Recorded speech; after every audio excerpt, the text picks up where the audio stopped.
21-22 से अब तक तमिलनाडु में 4.88 करोड़ रुपए जारी किए गए, 4 छात्रावास स्वीकृत हुए और 300 छात्रों को आवासीय सुविधा प्राप्त हो रही है। श्री आलोक कुमार सुमन।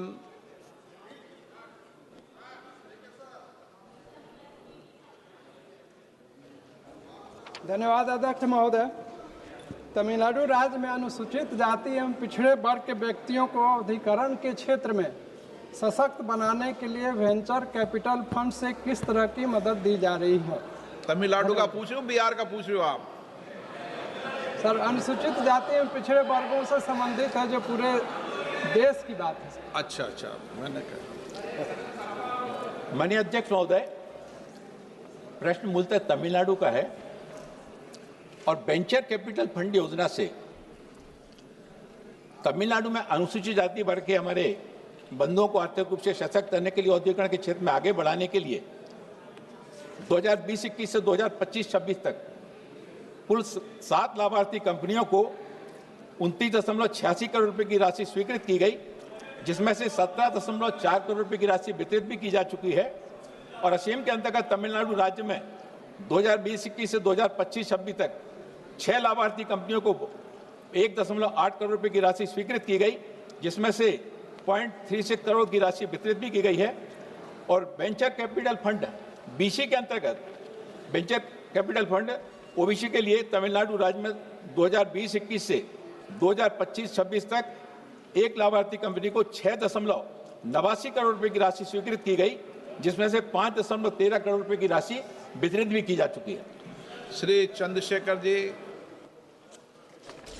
धन्यवाद अध्यक्ष जी, आपने मुझे इस महत्वपूर्ण प्रश्न पर अनुपूरक प्रश्न पूछने का अवसर दिया।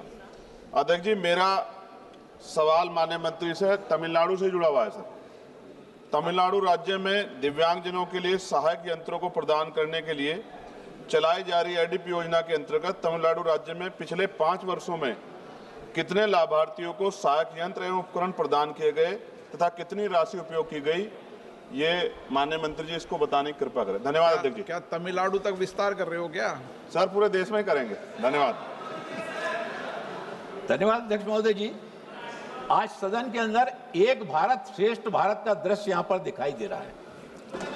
प्रश्न तमिलनाडु का है, लेकिन उसके संबंध में सप्लीमेंट्री माने बिहार के सदस्य के द्वारा, उत्तर प्रदेश के माने चंद्रशेखर जी के द्वारा, ये देश के प्रधानमंत्री आदरणीय नरेंद्र मोदी जी की उस परिकल्पना को साकार होता हुआ मैं यहाँ देख रहा हूँ कि जिस भावना को लेकर माननीय सदस्य ने तमिलनाडु में सामाजिक कल्याण के संबंध में प्रश्न उठाया, माननीय प्रधानमंत्री जी के नेतृत्व में काशी तमिल संगमम की जो शुरुआत की गई थी, ये तमिल की संस्कृति को काशी की संस्कृति से जोड़ने की जो ऐतिहासिक पहल हुई थी, ये सामाजिक समरसता का सर्वव्यापी, सर्वस्पर्शी और सार्वभौमिकता का ये सबसे बड़ा प्रत्यक्ष उदाहरण है कि आज हमारे तमिलनाडु के प्रश्न पर हमारे बाकी राज्यों के भी माननीय सदस्यों के द्वारा उसमें सहभागिता जोड़ी जा रही है। और माननीय अध्यक्ष महोदय जी, जिस सदन के अंदर हम और आप बैठे हुए हैं, इस सदन का जब भूमि पूजन का कार्यक्रम हुआ, इस सदन के जब लोकार्पण का कार्यक्रम किया गया, उस कार्यक्रम में भी तमिलनाडु से संत यहाँ पर आए थे और उन संतों की गरिमा में उपस्थिति में इस भवन का भूमि पूजन भी हुआ था और लोकार्पण का कार्यक्रम भी हुआ था। माननीय अध्यक्ष महोदय जी, मैं तो माननीय सदस्य को धन्यवाद करना चाहता हूँ। हम तो सामाजिक समरसता के उस भाव को लेकर चल रहे हैं जो तिरुवल्लुवर संत जी को उतने ही सम्मान के साथ में केवल तमिलनाडु में नहीं, पूरे देश में उनके द्वारा रचित पुस्तकों के बारे में अध्ययन पूरे देश की जनता करती है। ये एक भारत श्रेष्ठ भारत की उस परिकल्पना को साकार करने का सबसे बड़ा प्रत्यक्ष उदाहरण है। माननीय चंद्रशेखर जी ने जो प्रश्न किया, तमिलनाडु राज्य में पिछले 5 वर्षों में एडीपी योजना से कितने दिव्यांगजनों के लिए सहायक उपकरणों का वितरण हुआ, उससे कितने लाभार्थी लाभान्वित हुए, कितनी राशि दी गई। दिव्यांगजन सशक्तिकरण विभाग के द्वारा दिव्यांगजनों को सशक्त करने के लिए एडीपी योजना के अंतर्गत जो सहायक उपकरण उपलब्ध कराए जाते हैं, उनको टिकाऊ, परिष्कृत और वैज्ञानिक तरीके से यंत्र उनको उपलब्ध कराए जाते हैं, जिससे वो अपनी दैनंदिन गतिविधियां ठीक ढंग से कर सकें। उनके दिव्यांगताओं को प्रभाव को कम करके, उनकी क्षमता को बढ़ा करके उनके अंदर स्वावलंबन का, स्वाभिमान का भाव जागृत करने के लिए यह योजना प्रारंभ की गई और तमिलनाडु राज्य में 2020-21 से 2025-26 तक दौरान 376 शिविरों का आयोजन किया गया और इन शिविरों के माध्यम से 45.68 करोड़ रुपए की लागत से 57,773 लाभार्थियों को सहायक उपकरण प्रदान किए गए। ये 2021 में 50 शिविर आयोजित किए गए, जिसमें 8,407 लाभार्थी इसमें लाभान्वित हुए। हनुमान जी, आप जवाब दीजिए। 2021-22 में 50 शिविर आयोजित किए गए, 22-23 में 71, 23-24 में 86, 24-25 में 54 और 2025-26 तक अब तक 21 शिविर आयोजित किए जा चुके हैं। इन शिविरों के माध्यम से 376 शिविरों के माध्यम से 57,773 लाभार्थी लाभान्वित हुए और 45,68 लाख की राशि से इन सबको लाभ प्रदान किया गया। इसके साथ ही साथ राष्ट्रीय वयोश्री योजना के माध्यम से भी हमारे ऐसे सीनियर वरिष्ठ नागरिक जो 60 वर्ष की आयु पूरी कर चुके हैं और गरीबी रेखा की सूची के नीचे रहते हैं, इनके लिए भी उनकी शारीरिक दुर्बलताओं को दूर करने के लिए सहायक उपकरण निःशुल्क प्रदान किए जाते हैं। इस योजना के अंतर्गत पिछले 5 सालों में 1.14 करोड़ रुपए की लागत से 1559 वरिष्ठ नागरिकों को 4,753 सहायक उपकरण प्रदान किए गए, जिनमें कैंप और वॉक इन सेंटर से भी वितरण हुआ है। Question number 124 124 Shrimati Kanimozhi Karunanidhi. Thank you, sir. So, question number 124. उत्तर सभा पटल पर। So, I'd like to know, in the reply the minister has given us, the funds for Tamil Nadu has been decreasing. In 17-18, it was around 731 crores. The next year, it was around 800 crores. But this year, it is only around 400 crores. I'd like to know why, what are the reasons the funds have been reduced, and whether the government is aware that states are not being fully given their allocated funds. In many states, the funds have been reduced, it's just not Tamil Nadu. And what are the monitoring mechanisms in place to ensure that the states receive the full funds? Thank you. अध्यक्ष महोदय, मूल प्रश्न own source of revenue पंचायतों में कैसे बढ़ाया जाए उससे, लेकिन माननीय सदस्य ने पूछा है कि पंचायतों को दी जाने वाली राशि घटी नहीं। पंचायतों को दी जाने वाली राशि कभी नहीं घटी।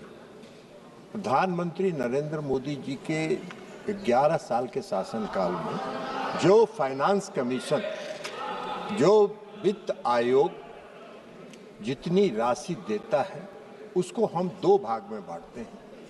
90% राशि हम आबादी के आधार पर देते हैं और 10% राशि हम जो क्षेत्रफल है राज्य का उसके आधार पर देते हैं।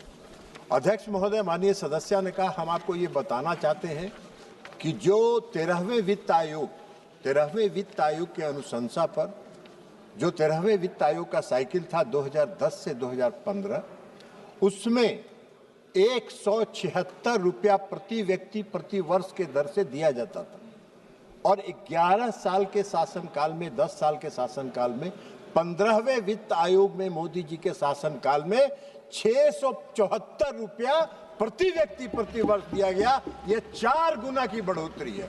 माननीय सदस्य कह रहे हैं कि नहीं बढ़ रहा? हाँ, राज्यों को जो पैसा सेकंड इंस्टॉलमेंट दिया जाता है उसके कई क्राइटेरिया हैं और उन क्राइटेरिया को जो राज्य पालन नहीं करता है उसको हम लोग सेकेंड इंस्टॉलमेंट नहीं देते। जैसे उसका काम है कि पंचायतों में चुनाव होना चाहिए, अगर पंचायतों का चुनाव नहीं हुआ तो हम राशि नहीं देंगे। यह संविधान के मुताबिक जो पंचायत का 243G में जो प्रावधान है उसके मुताबिक है। जिन राज्यों में स्टेट फाइनेंस कमीशन नहीं बना है वहां हम फंड रिलीज नहीं करते हैं।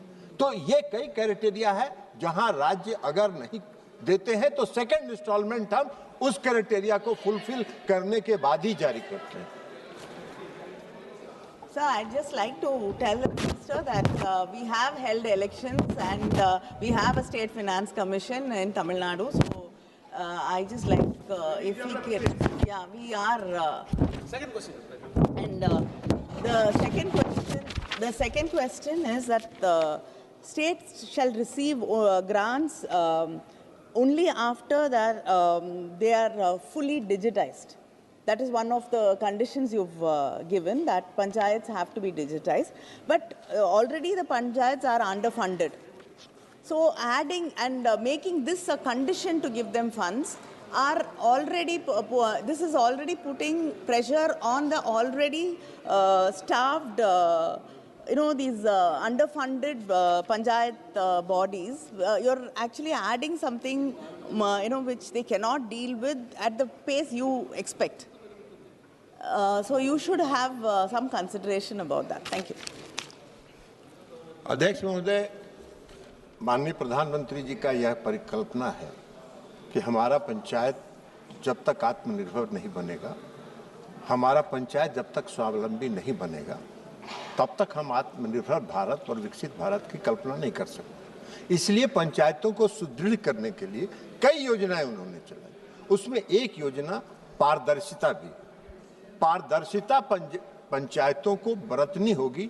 जो भारत सरकार पैसा देती है उसका जो एक्सपेंडिचर है, उसका यूटिलाइजेशन सर्टिफिकेट है, उसमें जो ट्रेनिंग के लिए हम पैसा देते हैं, ये सारे चीज पर अगर आप पारदर्शिता नहीं बरतेंगे, यूटिलाइजेशन सर्टिफिकेट केंद्र सरकार को नहीं प्राप्त होगा, तो हम राशि कैसे रिलीज कर सकते हैं। उसको भी केंद्र की सरकार को भी कई वित्तीय बंधनों के साथ जुड़ा है। अब अभी फाइनेंस मिनिस्ट्री ने एक स्पर्श मॉड्यूल बनाया। उस स्पर्श मॉड्यूल के माध्यम से आपको अपलोड करना है, उसका जो रिक्वायरमेंट्स है उस रिक्वायरमेंट्स को आपको उसमें अपलोड करना है, तभी निधि जारी होगी। हम उम्मीद करते हैं, जैसे माननीय सदस्य ने तमिलनाडु की बात, हम इनको बताना चाहते हैं कि आपके राज्य से यूटिलाइजेशन सर्टिफिकेट इस जुलाई महीने में आया है। अब जुलाई महीने में आया है तो हम उसको एग्जामिन करेंगे। Shashi, Thank you very much, Mr. Chairman. I've read the Honourable Minister's reply, and he mentions the Samarth scheme, which is a Panchayat portal, a dedicated digital platform. The problem is, according to the information we've been able to collect, sir, a large number of states do not have an online system for updating and recording land ownership. So the first problem is, you expect them to benefit from a portal. There's not only Samarth, there's also the Swamitwa, the survey of villages and mapping with improvised technology.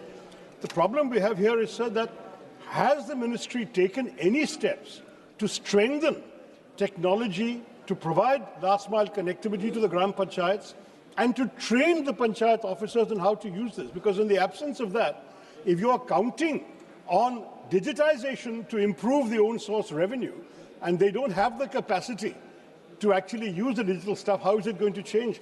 We have your own answer says per capita is only 59 rupees in the country. Per capita income generation in panchayats is 59 rupees. If you realize we have 2.25 lakh gram panchayats in the country, that's literally half a lakh a year coming to these panchayats. So make it easier for them by giving them systematic training from the central government. Not every state is equal. We're okay in Kerala, but in many other states there are problems, sir. Thank you, Mr. Speaker.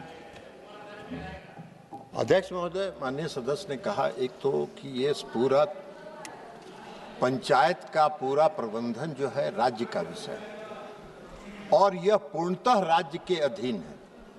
केंद्र सरकार वित्त आयोग की अनुशंसा पर राज्यों को राशि देती है, राज्य अपनी राशि राज्य अपने पंचायतों को देते हैं। पोर्टल की भी सुविधा है।